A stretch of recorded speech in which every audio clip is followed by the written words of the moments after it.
के बगैर मानव जीवन की कल्पना भी की जा सकती है और जिया भी जा सकता है। लेकिन कल्पना कीजिए, दूध, चाय, घी, मक्खन और तमाम तरह के दूध से बनने वाले पदार्थों के बिना हमारे स्वाद और स्वास्थ्य का पोषण कैसे होगा। और सोचिए, पशुबल और गोबर की खाद पर आधारित हमारी खेती की तस्वीर कैसी होगी। वह तस्वीर होगी बदरंग, बदसूरत, और उस तस्वीर में प्रकृति का मूड भी होगा बदमिजाज। दरअसल पिछले दशकों में दुधारू एवं कृषि उपयोगी पशुओं के प्रति हमारी संवेदनशीलता का ग्राफ तेजी से गिरा है। यह गिरावट किसी भी दृष्टि से हमारे हित में दिखाई नहीं पड़ती। कृषि योग्य भूमि की प्रति व्यक्ति उपलब्धता में कमी, बढ़ते अतिक्रमण के कारण चरनोई भूमि का बुरी तरह सिमट जाना तथा कृषि के यंत्रीकरण, रासायनिक खेती पद्धति के प्रति बढ़ता रुझान और नकद फसलों की काश्त, इन सब कारणों ने मिलकर हमारे पशुधन को बिल्कुल उपेक्षित कर दिया है। परंतु इनके अलावा पशुधन की बदहाली के पीछे सबसे बड़ा जो कारण है वह है ग्रामीण क्षेत्रों में पशु चिकित्सा सुविधा का जबरदस्त अभाव और गांव में प्रचलित पारंपरिक पशु चिकित्सा के प्रति प्रशासन का वो नजरिया जिसमें इस पद्धति के लिए कोई जगह नहीं बची है, या फिर इस पद्धति के जानकार सरकार की निगाह में बौने हैं। लेकिन सच यह नहीं है। गांव में शासकीय चिकित्सा की व्यवस्था की पहुंच कतई संतोषजनक नहीं है। गांवों में आज भी ऐसे बहुत से गुणी जानकार हैं जो तमाम असुविधाओं और विपरीत हालात के बाद भी पशु चिकित्सा के अपने पारंपरिक ज्ञान का इस्तेमाल मूक पशुओं के इलाज में कर उन्हें जीवन दान दे रहे हैं।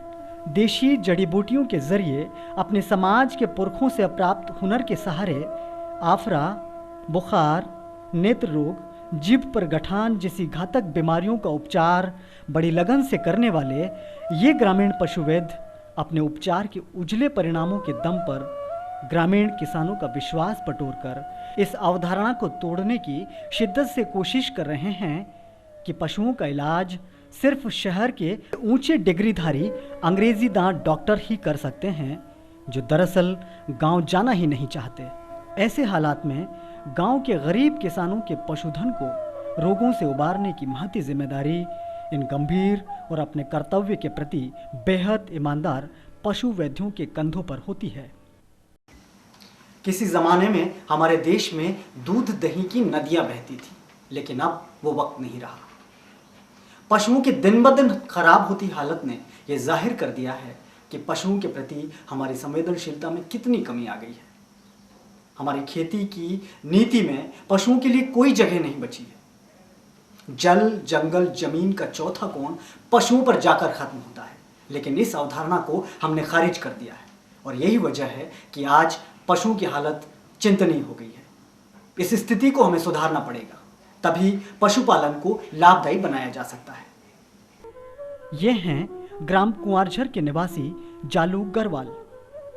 अपने आसपास के 20 गांव में मवेशी का डॉक्टर के नाम से मशहूर जालू भाई बीते 20 वर्षों से पशुओं के इलाज में किसी तपस्वी की तरह लगे हुए हैं। यूं तो जालू भाई पशुओं की सभी छोटी बड़ी बीमारियों का इलाज देशी जड़ी बूटियों से बखूबी करते हैं, लेकिन मवेशियों में गर्भपात, गर्भाशय का बाहर निकलना, आहार नली में प्लास्टिक या सुई जैसी वस्तु का फंस जाना एवं गाभिन जानवर के पेट में बच्चे का मर जाना जैसी जानलेवा बीमारियों के अचूक इलाज में जालू भाई को महारत हासिल है। जालू भाई के गहन अनुभव, अविरल अभ्यास और पारखी नजरों से पशुओं की कोई बीमारी छूटती नहीं है। वे जिस बीमार पशु को संभालते हैं उसका स्वस्थ हो जाना काफ़ी हद तक सुनिश्चित हो जाता है।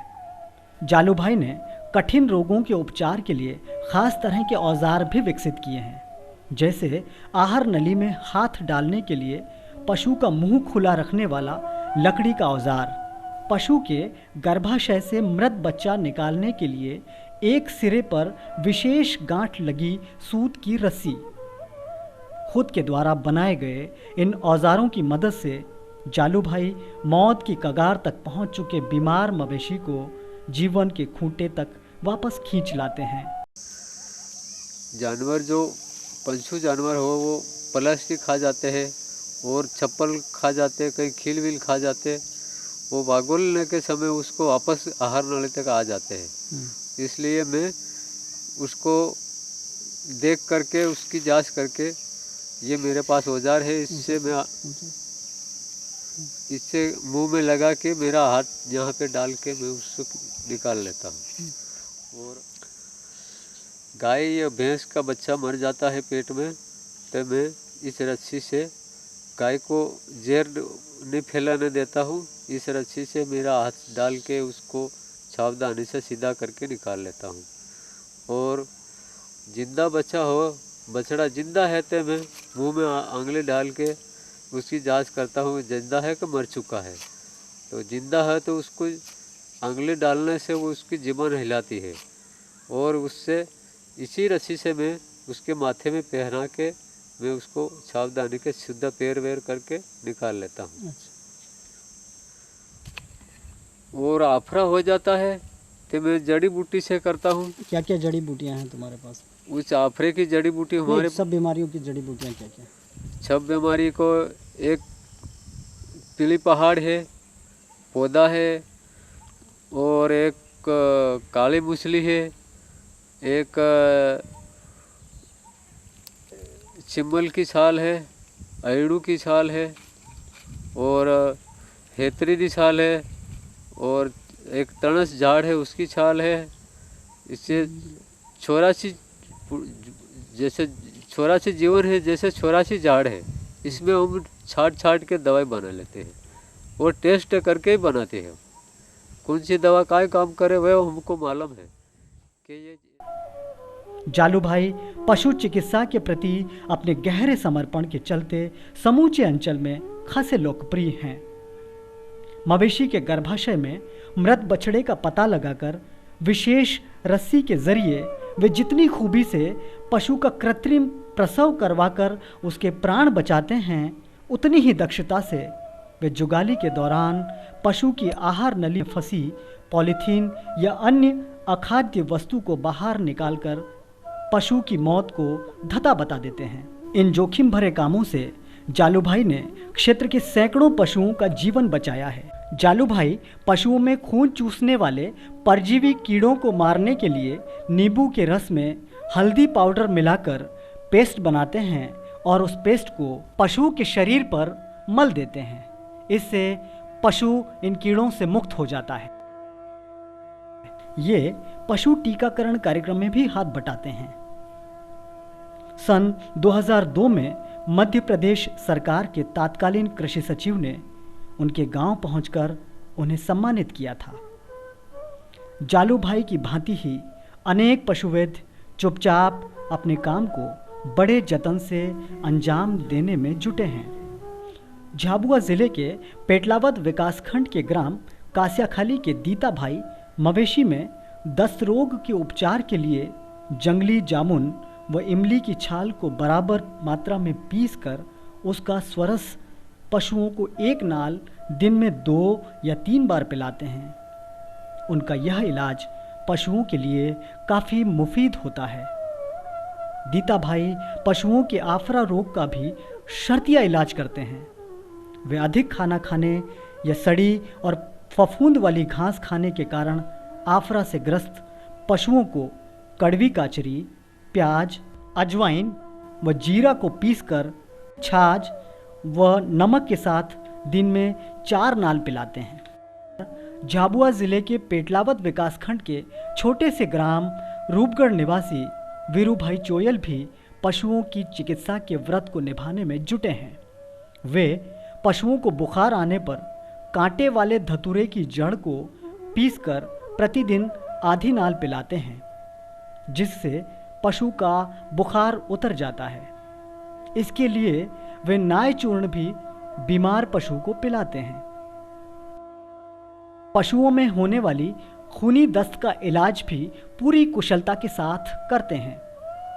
इस रोग से पीड़ित पशु को वे लाल चिरमिरी के बीज पीसकर 1 नाल हर रोज़ पिलाते हैं।